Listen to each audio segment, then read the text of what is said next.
that it had already become a powerful policy-making force inside the State Department. During those early years of the Carnegie Endowment, war clouds were already forming over Europe, and the opportunity for the enactment of their plan was drawing near.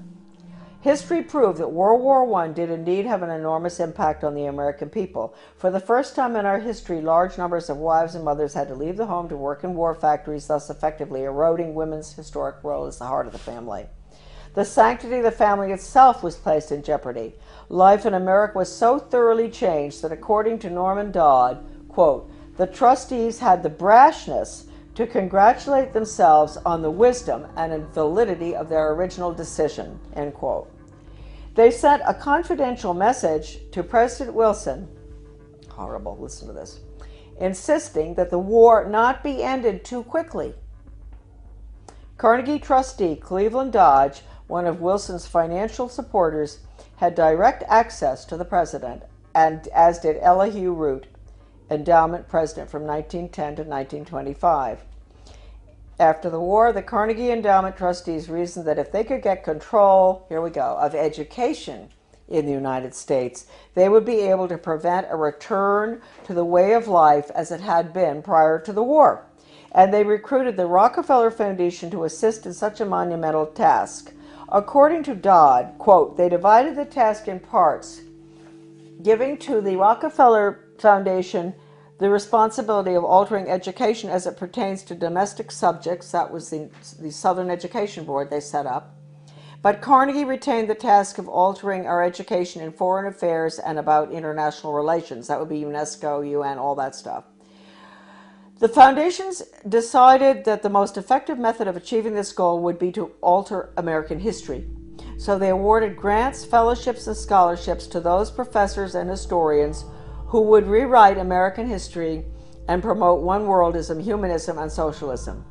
By the early 30s, the well-laid plans of the foundation trustees had reached fruition, and a Reese Committee staff report concluded, 1, that there had indeed been a non-bloody revolution in America between 1933 and 1936. 2, that a certain few foundations had funded efforts to change the beliefs of the American people through education and propaganda.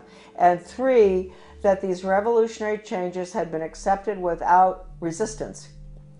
To demonstrate how thoroughly American opinion had been changed according to the plan of the foundations, we cite the following historical example. At the end of World War I, Woodrow Wilson and his shadowy alter ego, Colonel Edward M. House, tried to sell the U.S. Senate and the American people on the idea of the League of Nations. This was, of course, the first concerted international effort towards a one-world government.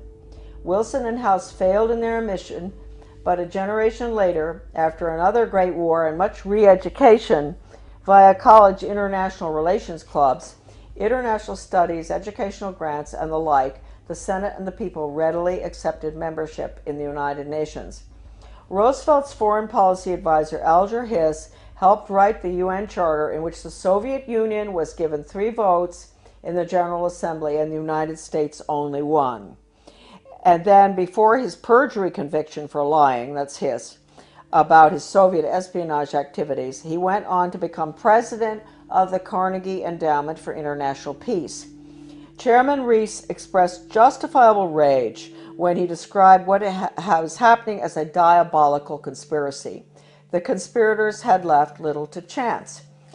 Those congressional investigations of the early 50s into tax-exempt foundations were mandated by the House of Representatives in a resolution stating, quote, the committee is authorized and directed to conduct a full and complete investigation to determine which of such foundations and organizations are using their resources for un-American and subversive activities, for political purposes, propaganda, or attempts to influence legislation.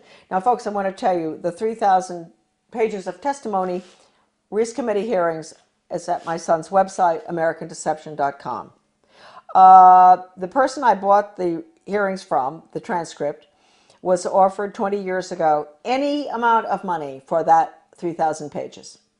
The foundations wanted it back. It was the only copy left available. And he would not sell it to them.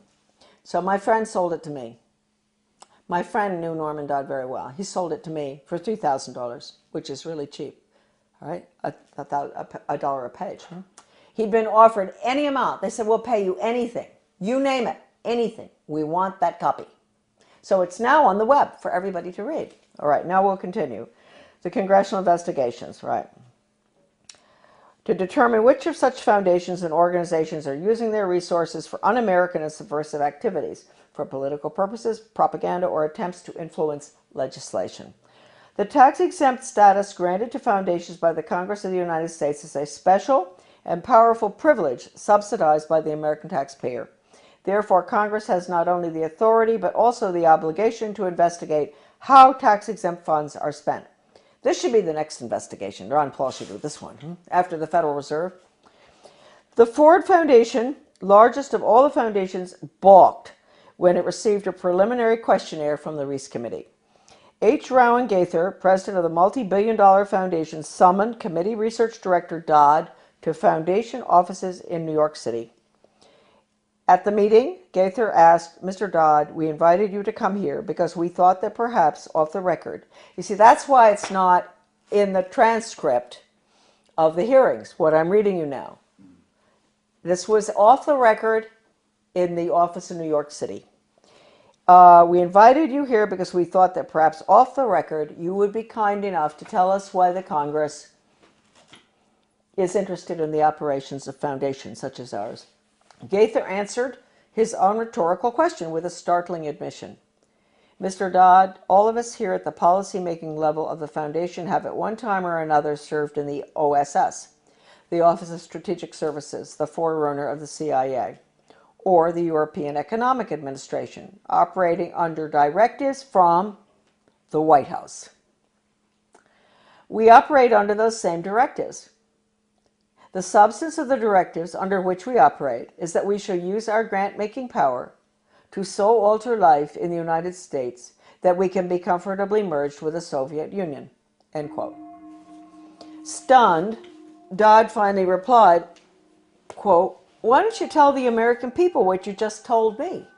And you could save the taxpayers thousands of dollars set aside for this investigation. Gaither responded, Mr. Dodd, we wouldn't think of doing that. In public, of course, Gaither never admitted what he had revealed in private. However, on numerous public occasions, Norman Dodd repeated what Gaither had said and was neither sued by Gaither nor challenged by the Ford Foundation. The latest article that I've written with Debbie Niwa, a wonderful researcher, a magnificent person and brilliant, did all the graphics and formatting and a lot of her own research as well on change agents and how they brought Americans to have a totally different mindset using all of the sensitivity training. Debbie had some fantastic research of hers is in that article.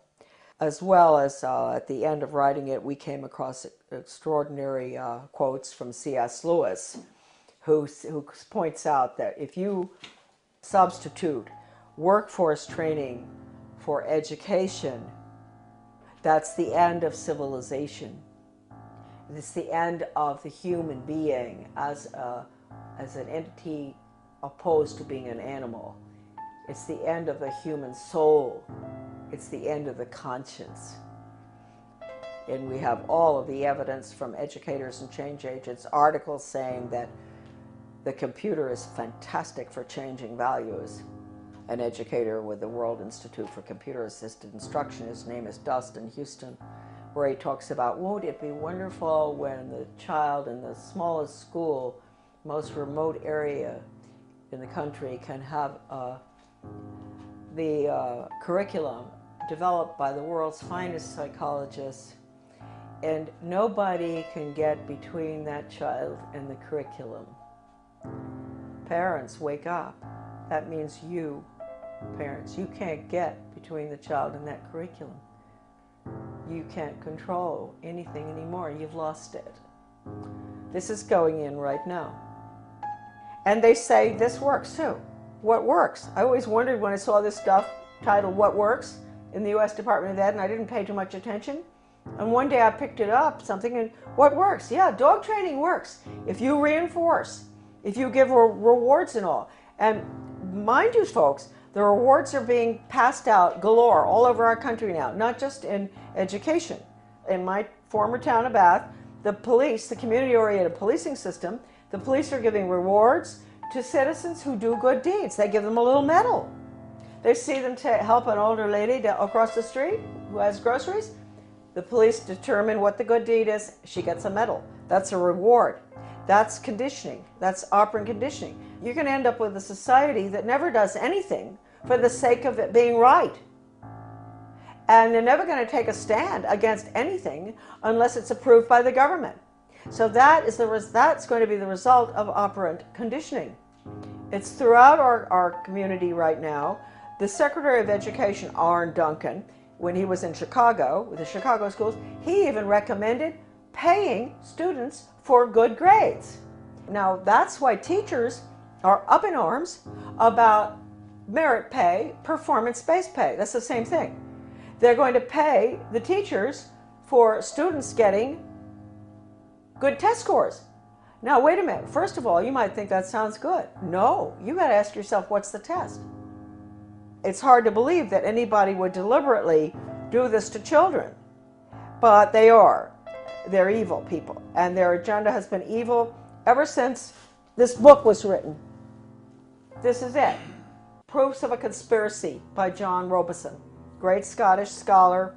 Back in 1798, he was a Scottish Freemason, and he went to France and studied, French Orient Masonry, and was so shocked by what he saw, it was so much worse than the Scottish Rite, that he went back and wrote that book, which he actually did give a copy to George Washington. That book is like a global education textbook being used in the American schools right now. It talks about 1798. This is after the French Revolution. Get rid of royalty, get rid of religion, get rid of the family. That's basically what's in the book.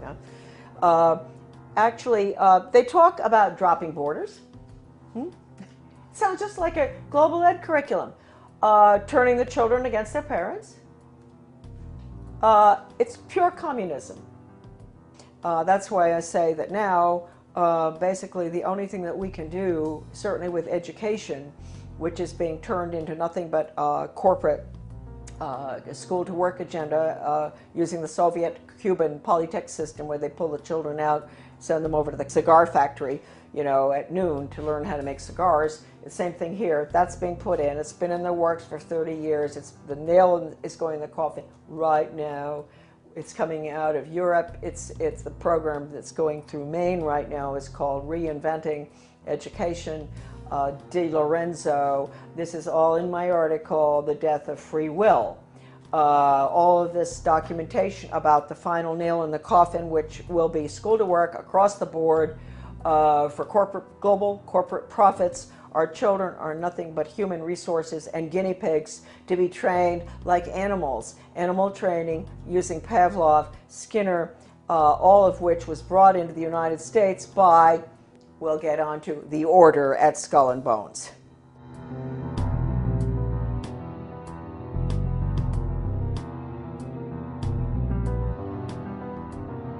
Coming soon to PrisonPlanet.tv, part 2 of our in-depth interview with Charlotte Thompson Iserbyt. We will expose the secrets of the Order of Death, publicly known as Skull and Bones. Mrs. Iserbyt's information, obtained from her father and grandfather, who were members of Skull and Bones, was the key intel used in the seminal work by Anthony Sutton on Skull and Bones. In part 2 of this key interview, soon to be released at PrisonPlanet.tv, she will reveal even more information, some of it never before seen or released. Visit Infowars.com and PrisonPlanet.com. When you're on the sites, you can also tune in 24 hours a day to my daily radio broadcast. There's also a free iPhone app to listen to the syndicated radio show when and where you want.